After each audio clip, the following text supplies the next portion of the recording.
Tell me that wasn't an entertaining Champions League final. The best I have seen in years. Tell me this isn't the most thrilling sport and sporting spectacle of the year, because it was end to end. It had everything. It had hard tackles. It had a great referee, stating that first and foremost. You might argue with some of the decisions, but he let a lot of play go. He didn't give out a lot of yellow cards, and I have to give a lot of credit to him. But a Champions League final.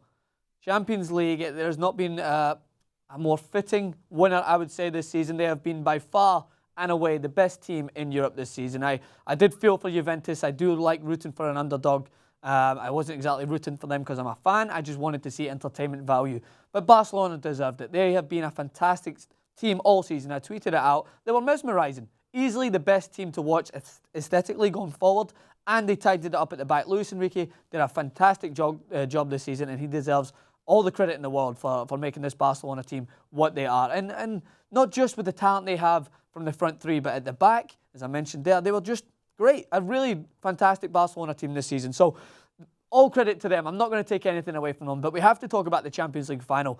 I just get chills when I wake up. It's literally Christmas in June, and all the athletes in the world are tweeting out. You get Kobe Bryant tweeting out who he thinks is going to win. Amazing to see that sort of interaction. But the Champions League final took off, and I tweeted out there has been microwave dinners that I have cooked that have taken longer to finally cook than it took Barcelona to get going. 1-0 straight away, Rakitic in typical Barcelona fashion. You get Messi.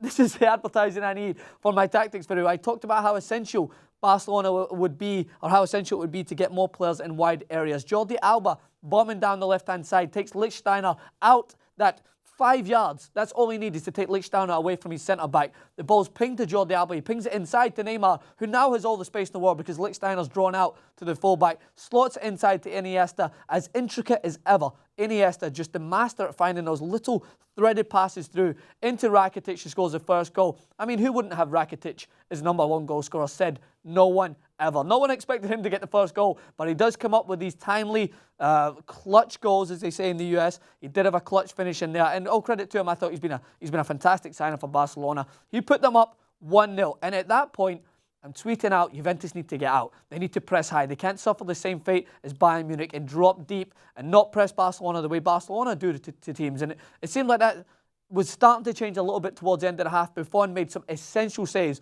Someone tweeted at me it was a Buffon of the 2000s, and I think it's just Buffon in general. He's a fantastic goalkeeper.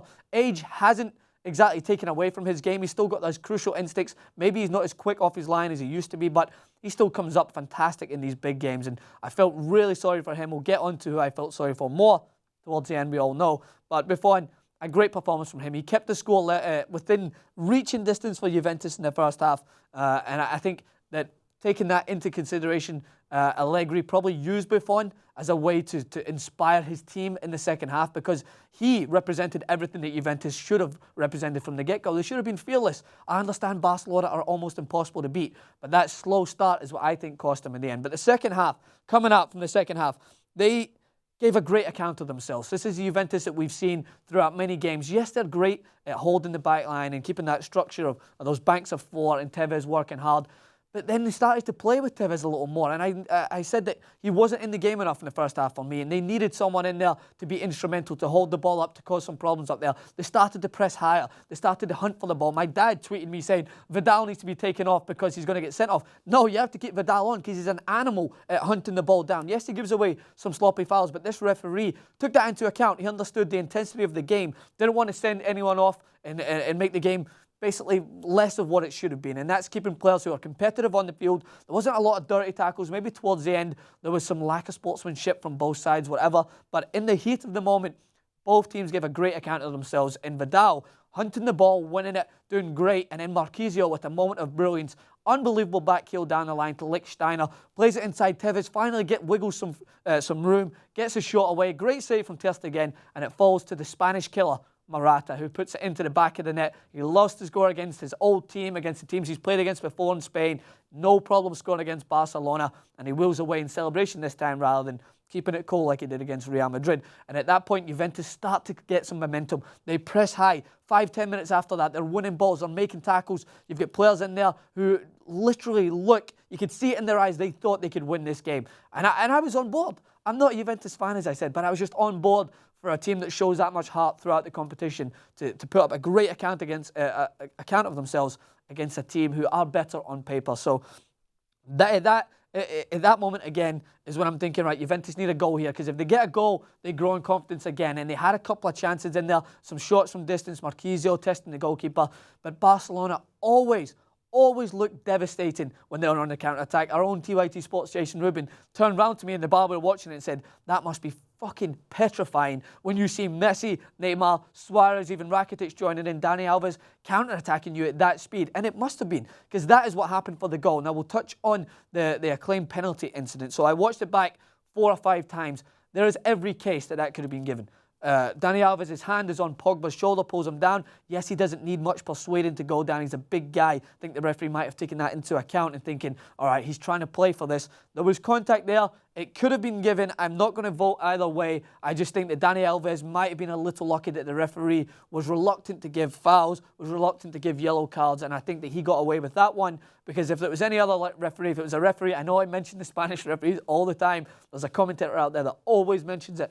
If it was a Spanish referee, that would have been a penalty, I'm telling you that. But Barcelona, in typical Barcelona fashion, waste no time worrying about the referee's call. Juventus stop, they protest, but they literally stop and they allow a 5-on-3 situation like they allowed many times. And Messi driving at full pelt, again, petrifying, gets it onto that wicked left foot, drills a shot across, and in nearly exactly the same fashion as what happened for Juventus goal, Buffon, like his other number one, who's maybe, 15 years his younger, he gets down, makes a great save, low to the ground, and unfortunately, Evra for him, that must have been an awful moment for him. His rival for many years, Suarez, right in front of him, has an open goal, and in typical Suarez fashion, he's first onto the ball, and that's what makes Suarez such a good striker. Yes, he comes up with the unbelievable goals like against PSG. Yes, he links up play. Yes, he's a bit of a villain off the field, but he's a poacher as well. He's a born goal scorer. He knows what that ball's going to be. He anticipates it more than anything. He anticipated it Buffon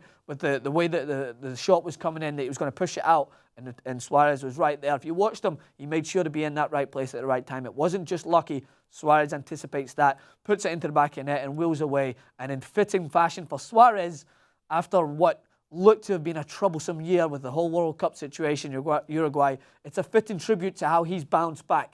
Whether you like him or not, he's bounced back in professional fashion, and he's been fantastic for Barcelona this year and deserves all the plaudits he gets on the field for what he did. So that goal sent it up 2-1. Then there was some other moments of controversy. So you've got some tackles flying in. You've got Neymar flopping, as he's always said. And then you've got Neymar, I tweeted it out, he takes all that time getting all these different haircuts, cutting his hair, but he can't score a header from 4 yards out without hitting off his hand. People are like, oh, it was unintentional. But if you watch it, it changes the velocity of the ball. It changes the way that Buffon is going to dive down, because his hand is just a little bit out. If his hand was down by his side and somehow he headed it down, I don't know how that would have happened, and it hit his hand and dribbled in. Maybe that could have come up for contention as not a foul. But his hands at this level, it changes the way the ball is going to move, and that is what beats Buffon.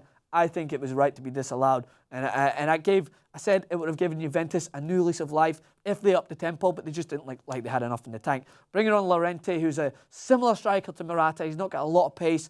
They managed to get the ball and move it around inside the box and had a couple of chances. Ter Stegen did give them a couple of opportunities to maybe get an equaliser, because he comes out for these corner kicks. It's something he has to work on.